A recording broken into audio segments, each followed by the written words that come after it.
कल हमने पढ़ा मीनिंग तो समझ में आ गया होगा सारे बच्चों को। एक ने कमेंट किया था कि सोल प्रोप्राइटरशिप क्या होता है। सोल प्रोप्राइटरशिप मैंने समझा दिया था कि सोल प्रोप्राइटरशिप वैसा बिजनेस होता है जो सिंगल ओनर होता है, उसका जितना भी प्रॉफिट एंड लॉस होगा सारा वही बेयर करेगा। ठीक है, तो हम देखते हैं हिस्टोरिकल बैकग्राउंड। हिस्टोरिकल बैकग्राउंड हमारा कहाँ से शुरू होता है, कैसे क्या होता है, कहाँ से हमारा ऑडिटिंग शुरू हुआ, कौन किया, ठीक है, उस पर बात करेंगे। उसी में बात करेंगे तो origin and growth of auditing, कहाँ से हमारा ओरिजिन हुआ, ग्रोथ कैसे हुआ, ये बात करेंगे। हमारा जो था the auditing is derived from the Latin term ऑडिर।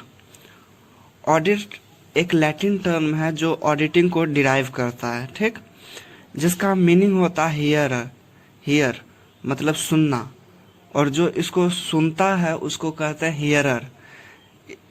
एक टर्म ये भी आता है इसमें कि पहले के जमाना में यानी एंशियंट टर्म में, एंशियंट पीरियड में, कि पहले ऑडिटिंग जो होता था वो सुन के होता था।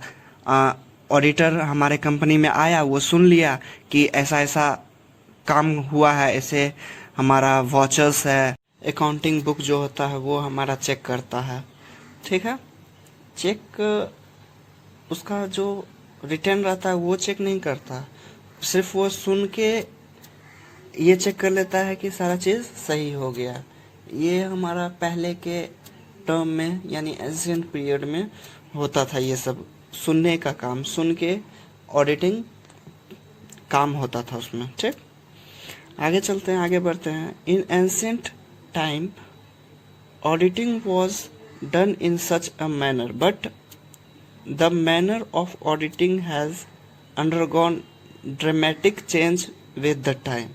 टाइम के साथ साथ वो चेंज होने लगा। हमारा ऑडिटिंग परफॉर्म जो करते थे वो टाइम टू टाइम चेंज होने लगा। आगे देखते हैं। From the end of 15th century great significance we given to trade and business. एक एंशिएंट टाइम जब हमारा शुरू होने लगा 15th सेंचुरी के बाद, तो उसमें बहुत तरह के चेंजेस आने लगे। जैसे कि पहले सुन के काम होता था, तो अभी उसका बुक्स ऑफ अकाउंटिंग देख के चेक किया जाता है। ठीक है, उसके बाद आगे बढ़ते हैं। From the end of 15th century great significance was given to trade and business. 15th century के बाद हमारा चेंजेस बिजनेस में आने लगा। Okay, in 1494 when the double entry systems of bookkeeping was introduced by the world by Lucas Pacioli of Venice। Lucas Pacioli के बारे में तो आपने सुना ही होगा, अकाउंट्स के जनक माना जाता है इनको। उन्होंने double entry book keeping system जो है वो 15th सेंचुरी में दिया, जो कि एक बहुत कारगर साबित हुआ।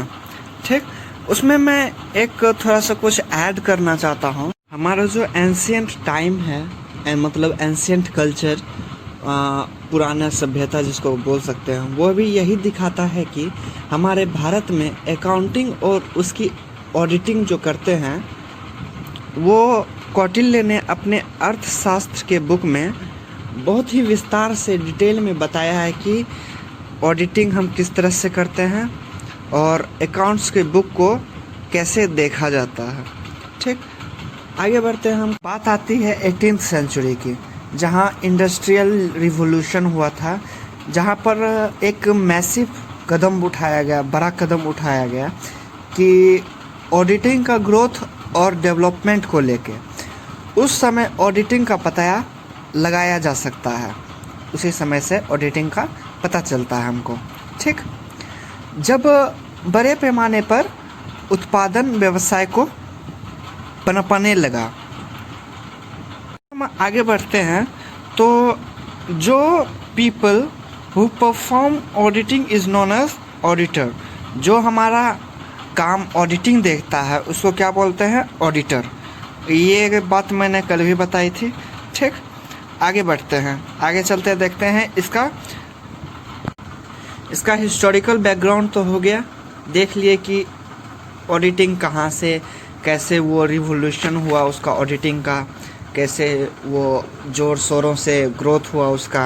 ठीक, अब उसका डेफिनेशन देखेंगे। डेफिनेशंस हमारा क्या कहता है ऑडिटिंग का। ओके, डेफिनेशन है audit may be said to be the verifications of the accuracy and correctness of the book of accounts by an independent persons qualified for the job and not in any way connected with the preparations of such account। जब हम auditing का example में बात कर रहे थे तो मैंने बताया था कि जो पर्सन ऑडिटिंग परफॉर्म करता है वो किसी भी तरह से उस बिजनेस ऑर्गेनाइजेशन से कनेक्ट ना हो। वही बात यहाँ पे लिखा हुआ है कि job and not in any way connected with the preparations of such account. यहाँ पे डेफिनेशंस में लिखा हुआ है कि audit may be said, audit उसको कहते हैं जो कि वेरिफिकेशन करता है accuracy and correctness of the book. हम जो कंपनी में बुक्स ऑफ अकाउंट बनाते हैं, ऑडिट उसको ऑडिटर उसको चेक करता है तो उसको कहते हैं ऑडिटिंग कहते हैं। ठीक, बाय एन, वो कौन करता है, बाय एन इंडिपेंडेंट पर्सन्स। कौन करता है, एक इंडिपेंडेंट पर्सन करता है जिसको उस बिजनेस से कोई लेना देना नहीं होता है। उसको उसका मालिक सीईओ जो है वो ऑडिटिंग परफॉर्म करने के लिए थर्ड पार्टीज़ यानी इंडिपेंडेंट पर्सन्स को बुलाता है अपने बिजनेस में कि भाई मेरा बुक्स ऑफ अकाउंट चेक कर दो। ठीक, वो एक क्वालिफाइड पर्सन होता है उस जॉब के लिए। ठीक, qualified for the job and not in any way connected with the preparations of such accounts. ठीक, जब बुक में हमारा अकाउंट्स प्रिपेयर होता है कंपनी में, उससे उसको कोई लेना देना ना हो। ठीक, हमारा ये डेफिनेशंस है, ये लिख सकते हैं आप डेफिनेशन में। ओके, आगे बढ़ते हैं। आगे हम देखते हैं, हमने बात कर ली मीनिंग क्या होती है, हिस्टोरिकल बैकग्राउंड देख लिया, डेफिनेशन देख लिया, और अब आगे बढ़ते हैं स्कोप हम देखेंगे। क्या देखेंगे? The primary objectives of audit was detected the errors and fraud, but now it's included the determinations of the fairness and authenticity of the reported financial position।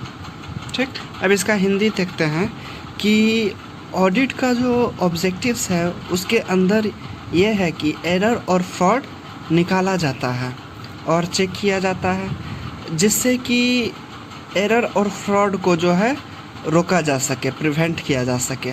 ठीक, उसके साथ साथ ये जो फाइनेंशियल स्टेटमेंट है हमारा वो रियलेबल होना चाहिए और ट्रू और फेयर पिक्चर शो करना चाहिए। ठीक है, ट्रू और फेयर पोजीशन पिक्चर्स होना चाहिए, शो करती है। ठीक, अब आगे देखते हैं कि हमारा जो कॉन्सेप्ट्स है, the new concepts are included in auditing such as cost audit, management audit, tax audit and operational audit। जब ये सब ऑडिट मतलब कि उसमें ऐड हुआ तो ऑडिटर का जो स्कोप है वो काफ़ी इंक्रीज़ हो गया।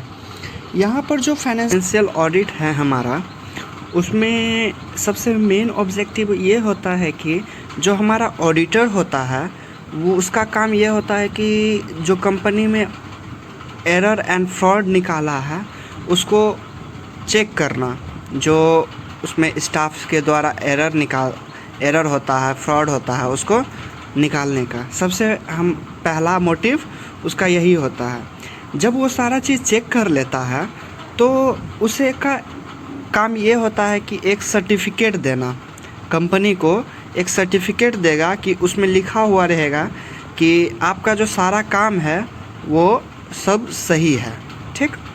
वो सर्टिफिकेट को ऑडिट सर्टिफिकेट कहते हैं। ऑडिट सर्टिफिकेट, ऑडिट सर्टिफिकेट, उस सर्टिफिकेट को क्या कहते हैं? Audit certificate. जब सारा काम ऑडिट चेक कर लेगा, जब सब काम सही है, तो एक सर्टिफिकेट देगा, उसको कहते हैं ऑडिट सर्टिफिकेट। ओके, अब आगे बढ़ते हैं। Scope of audit can be divided in some categories. First है scope of private audit, scope of government audit, और थर्ड है स्टैट्यूटरी ऑडिट, ठीक। बात करते हैं स्कोप ऑफ प्राइवेट ऑडिट की। जब एक ऑर्गेनाइजेशन किसी पर्सनल ऑडिट को बुलाता है ऑडिट परफॉर्म करने के लिए, उसको प्राइवेट ऑडिटिंग कहेंगे। जैसे कि एक एग्जांपल लेते हैं कि हमारा एक प्राइवेट इंस्टीट्यूशंस है, प्राइवेट ऑर्गेनाइजेशन है, हमको एक ऑडिट परफॉर्म करवाना है, ठीक।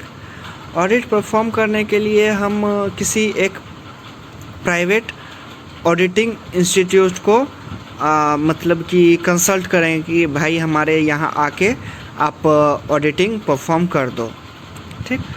ऑडिटिंग का जो है एक इंस्टीट्यूशन वो अलग अपना प्राइवेट संस्थान चलाता है कि हम प्राइवेट में जाके अपना ऑडिटिंग परफॉर्म करेंगे।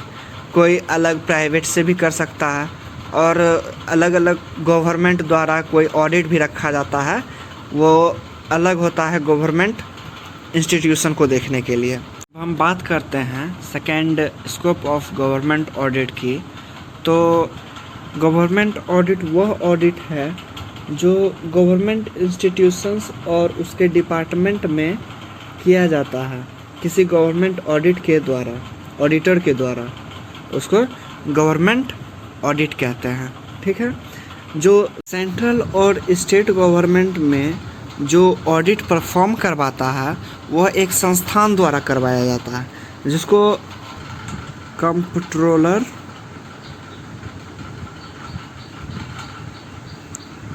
एंड ऑडिटर जनरल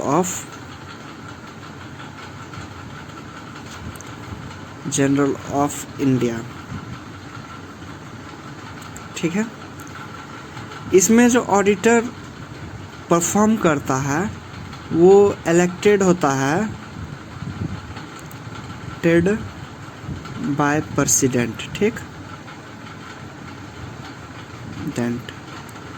जब ये सारा काम ऑडिट परफॉर्म हो जाता है, कर देता है गवर्नमेंट इंस्टीट्यूशन में, तो under article 151 of Indian constitution के द्वारा वो ऑडिट रिपोर्ट जो है सेंट्रल गवर्नमेंट डिपार्टमेंट में सबमिट हो जाता है प्रेसिडेंट के पास, ठीक। उसके बाद दोनों हाउसेस में, पार्लियामेंट हाउस में, दोनों चल जाता है, दोनों हाउस में वो ऑडिट रिपोर्ट।